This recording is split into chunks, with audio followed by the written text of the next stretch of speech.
আসসালামু আলাইকুম, good morning সবাইকে। সবাই কেমন আছেন? আশা করছি সবাই অনেক বেশি ভালো আছেন। শীতের সকালে মুড়ি খেতে কিন্তু অনেক বেশি ভালো লাগে। আমরা তো ছোটবেলায় শীতের সকালে মুড়ি নিয়ে তারপর রোদ্রে গিয়ে শীতের মানে সরিষার তেল দিয়ে তারপর মেখে তারপর খেতাম।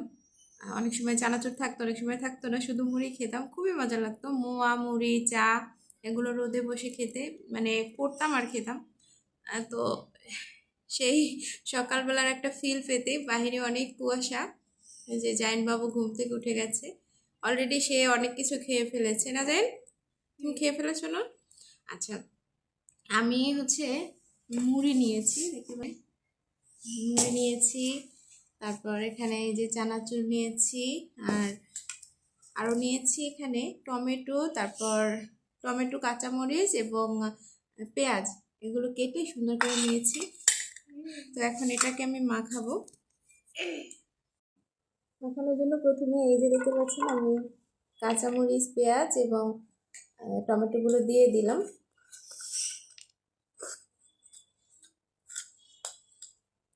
তুমি শিখতেছো? একটু লবণটা নিয়ে আসো, হালকা একটু লবণ দিতে হবে।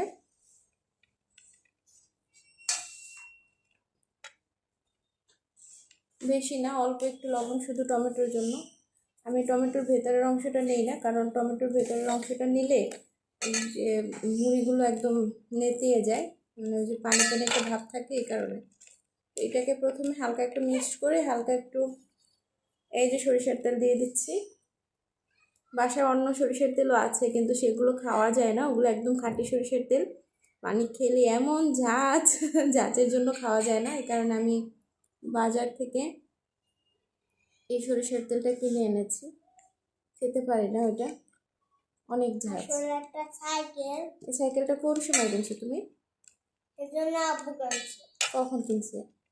রাতে সময়। রাতে।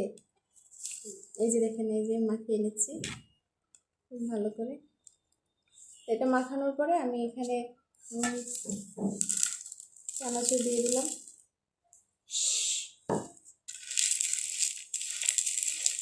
চানাচুর আর এই যে পেঁয়াজ, মরিচ এবং টমেটো, এটাও কিন্তু এইভাবে মাখিয়ে খাওয়া যায়।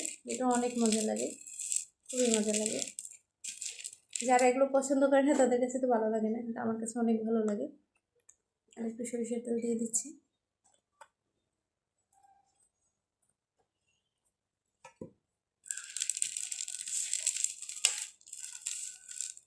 এই যে দেখতে পাচ্ছেন, আমি একটু ব্যাক ক্যামেরা দিয়ে দেখাচ্ছি, দেখেন কতটা সুন্দর। এগুলো তো এমনিতেই খেতে ইচ্ছে করে দেখলেই। এখন মুড়ির পরিমাণটা কতটুকু দেবো সেটা একটু বুঝে শুনে দিতে হবে। আমি একটু খেয়ে দেখছি।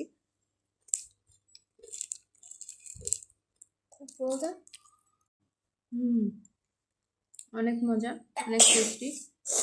এখন আমি মুড়ি দিয়ে দিচ্ছি এর ভিতরে।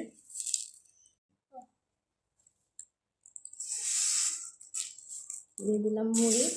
মুড়ি খুব বেশি দেব না, মুড়িগুলো একদম মচমচা। আমি কি করি, মুড়ি যখন বাসা বেশি দিন থাকে তখন কিন্তু মুড়িগুলো একদম ইয়ে হয়ে যায়, অনেক মচমচা। এটা সরব না, পিছনে এখানে আসো। আমি আবার এই যে মুড়িগুলো তারপর কড়াইতে ভেজে নেই খাওয়ার সময়, গরম দিয়ে নিলে মুড়িগুলো আবার মচমচা হয়ে যায়।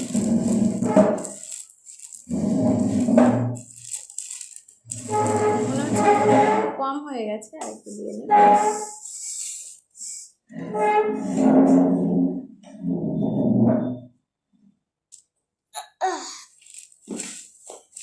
এখানে বসে থাকি শুধু। আল্লাহ,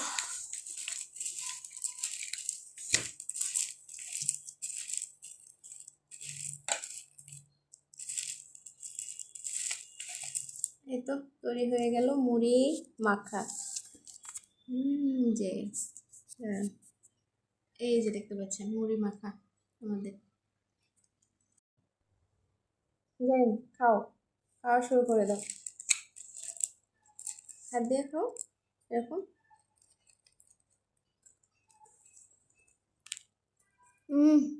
খুব মজা। খুব মজা। হুম।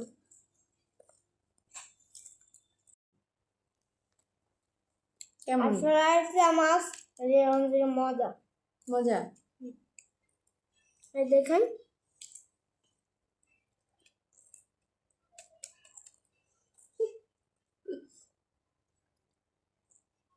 এগুলো কি বলো তো?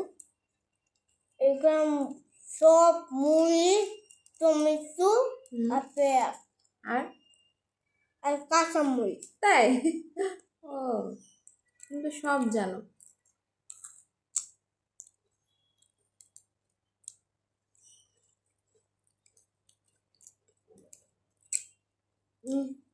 খুব মজা তো। তারপরে এটা খাচ্ছে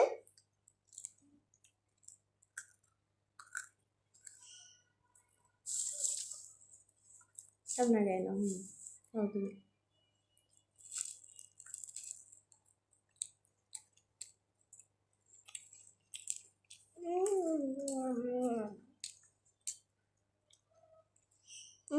খুব মজা। ভিডিও সাবস্ক্রাইব করবেন, বোঝা আছে। ভিডিও সাবস্ক্রাইব করবেন আর কমেন্ট করে জানাবেন, অবশ্যই জানাবেন। হ্যাঁ, এই মুড়িটা খায় ঠিক আছে, আমার মুড়িটা দেবে না, এরকম করে বানিয়ে খাবেন। এরকম বানাই খাই দেবেন, ঠিক অনেক আছে? মজা। অনেক মজা করে যা ভিডিও করবেন। আচ্ছা ঠিক আছে, আমরা এখন এগুলো খেয়ে নেবো অনেক মজা করে। এখানে যা সব খেয়ে নেবো আগে। আবার দাঁড়াও, আমি রেখে দিতেছি। আজকের ভিডিওটা এই পর্যন্তই। ছোট্ট একটা ভিডিও নিয়ে আমি চলে এসেছিলাম। এখন আসলে ওইভাবে আলহামদুলিল্লাহ বলো। আলহামদুলিল্লাহ। আলহামদুলিল্লাহ। ওরকম বড় ভিডিও এখন খুব একটা বেশি একটা পাবলিশ হবে না, কারণ আমি যেহেতু অসুস্থ ওইরকম লং ভিডিও পাবলিশ করার মতো অ্যাবিলিটি আমার নাই। মানে আমার শারীরিক দিক থেকে যে অ্যাবিলিটি ওইটা নাই, ধৈর্য হয় না। ভিডিওটা ভালো লাগলে আমার চ্যানেলের সাথেই থেকে যাবে, চ্যানেলটি সাবস্ক্রাইব করে নেবেন আর এই ভিডিওতে একটি লাইক দিয়ে দেবেন। ধন্যবাদ সবাইকে আজকের ভিডিওটা দেখার জন্য। আল্লাহ হাফেজ। আসসালামু আলাইকুম। দুপুরবেলা আমি হচ্ছে বিরিয়ানি রান্না করব। আজকের বিরিয়ানিটা হচ্ছে চিকেন বিরিয়ানি করব। তো চিকেন বিরিয়ানি করার জন্য আমি মুরগির বুকের অংশটা ব্যবহার করেছি, বুকের যে মাংসটা থাকে সেটা। তো এই জন্য আমি এই বিরিয়ানির যে মাংসটা এটা খুবই ছোট ছোট সাইজ করে কেটে নিয়েছি, কারণ ব্রয়লার মুরগি দিয়ে এই বিরিয়ানিটা করছি, চিকেন বিরিয়ানি। তো ব্রয়লার মুরগির হচ্ছে বুকের যে মাংসটা সেটা কিন্তু কেমন যেন খেতে ভালো লাগে না, একটু ছোট ছোট না করলে এই মাংসগুলো খাওয়াই যায় না, ভিতরে কিছু ঢুকে না। সেই কারণে ছোট ছোট করে নিয়েছি। আর এদিকে হচ্ছে দেখতে পাচ্ছেন আমি বিরিয়ানির জন্য পেঁয়াজ বেরেস্তা করে নিচ্ছি, মানে এখানে বিরিয়ানিটা বসাবো এই হাঁড়িটার ভেতরে। অনেকগুলো পেঁয়াজ দিয়ে দিয়েছি, পেঁয়াজটাকে লাল লাল করে ভেজে এখানে বিরিয়ানিটা আমি রান্না করে নেব। বিরিয়ানি রান্না করার সময় আমি একটু গুঁড়ামরিচ ব্যবহার করি, এতে করে বিরিয়ানির কালারটা অনেক বেশি সুন্দর আসে আর খেতেও ভালো লাগে। তো আমি এখানে মশলাটা কষানোর পরে এখানে আমি চাল দিয়ে বিরিয়ানিটা রান্না করে নেব। বিরিয়ানি রান্না করতে তো সবাই পারেন, এক একজন এক একভাবে রান্না করে। তো বিরিয়ানি এখন বর্তমানে সবার বিরিয়ানি রান্নাটাই কিন্তু অনেক মজা হয়। তো আমি এখানে বিরিয়ানিটা বসিয়ে দিয়েছি, পরিমাণ মতো পানি দিয়ে দিয়েছি। আর পাশের চুলাতে আমি একটু মাংস রান্না করে নেব, কারণ হচ্ছে যেহেতু ব্রয়লার মুরগি দিয়ে রান্না করছি, তো ব্রয়লার মুরগি তো বিরিয়ানির ভেতরে যে মাংসটা ভেজে রেখেছিলাম সেটা তো দেবই। এর সাথে সাথে আমি এখানে হচ্ছে টক দই দিয়ে তারপর আমি একটা মানে রান্না করব, সেটা হচ্ছে চিকেন রোস্টের মতো বেশি পরিমাণেই টক দই দিয়ে দিয়েছি। তো এই যে রান্নাটা হয়ে গেছে। বিরিয়ানির সাথে এভাবে যদি চিকেন রোস্টের মতো করা যায়, ঝাল ঝাল রোস্ট, তাহলে কিন্তু খেতে অনেক বেশি ভালো লাগে। এটাই ছিল আজকের দুপুরের খাবারের মেনু। এটাও কিন্তু ব্রয়লার চিকেন, মানে বড় ব্রয়লার চিকেন বলে আমি কিন্তু এখানে কোনো ঝোল রাখিনি। আর যেহেতু বিরিয়ানি দিয়ে খাবো, বিরিয়ানিটাও কিন্তু রান্না হয়ে গেছে। ছোট ছোট মাংস কিন্তু দেখা যাচ্ছে না ওইভাবে, মোটামুটি ভালো পরিমাণই মাংস ছিল, কিন্তু বোঝা যাচ্ছে না কারণ ছোট ছোট টুকরা টুকরা করে দিয়েছি তাই। তো ভিডিওটা ভালো লাগলে চ্যানেলের সাথে থাকবেন আর চ্যানেলটি সাবস্ক্রাইব করবেন। আল্লাহ হাফেজ। আসসালামু আলাইকুম।